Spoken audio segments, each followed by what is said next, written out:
नमस्कार. Simple living with विद्या ह्या YouTube चॅनलवर मी माझ्या सगळ्या मैत्रिणींचं स्वागत करते. मकर संक्रांतीच्या सगळ्यांना हार्दिक हार्दिक शुभेच्छा. आज आपण मकर संक्रांती निमित्त भोगीची भाजी बघायची. भोगीची भाजी कशी करायची, प्रत्येकीची पद्धत वेगवेगळी असते.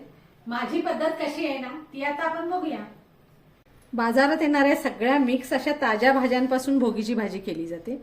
त्यामध्ये येते आपलं हे हिरवे मटार, वरण्याचे दाणे, त्यानंतर गवारीची शेंग, ही पापडी आहे, उसावरची शेंग म्हटली जाते त्याला, सोलाने, त्यानंतर हे भिजवलेले शेंगदाणे आहेत, गाजर आहे, बटाटा, एक वांग, थोडासा फ्लावर.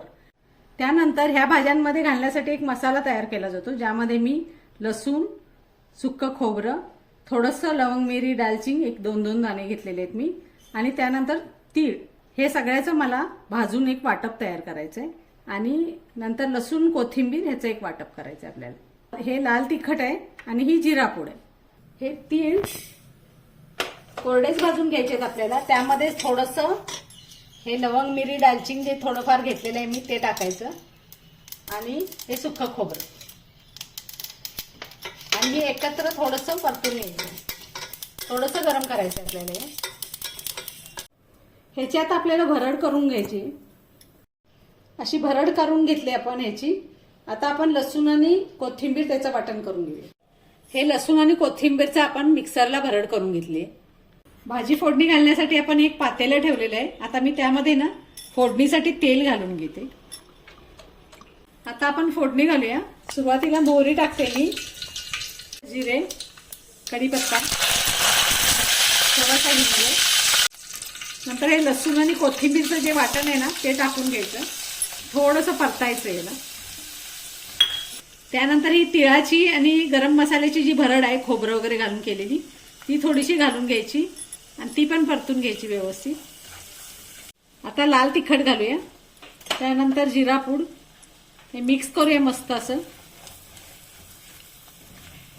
आता यामध्ये सगळ्या भाज्या घालून घेऊया. पावटा, वटाणा, सोलाने, गवारीची शेंग, पापडी, गाजर, बटाटे, फ्लावर, वांगी आणि भिजवलेले शेंगदाणे. आता यामध्ये हळद घालून घेऊया. भाज्या सगळ्या घालून घेतल्यानंतर ना हे व्यवस्थित असं मिक्स करून घ्यायचं. गॅस बारीक ठेवायचा, कारण आपल्याला खाली घातलेले मसाले जे आहेत ना ते करपता कामा नये. तर भाज्या आता मस्त अशी परतली गेली ह्याच्यामध्ये. आता ना आपण ह्याच्यामध्ये गरम कडक असं पाणी घालायचंय, ज्यामुळे ह्याचा रंग अगदी व्यवस्थित चटणीचा, मसाल्यांचा वगैरे वर येईल.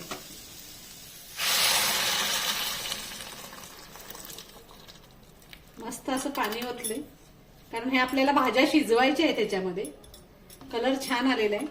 आता ह्यामध्ये शेवटला घालायचं राहिलेलं आपलं मीठ चवीपुरतं, आणि थोडासा गूळ घालायचा.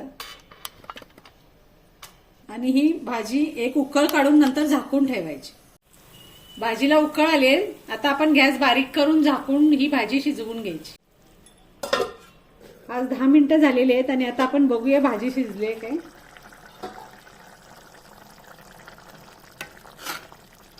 मस्त अशी झालेली आहे भाजी, पूर्णपणे शिजली व्यवस्थित. आता आपण गॅस बंद करूया आणि वरून थोडीशी कोथिंबीर घालूया त्याला.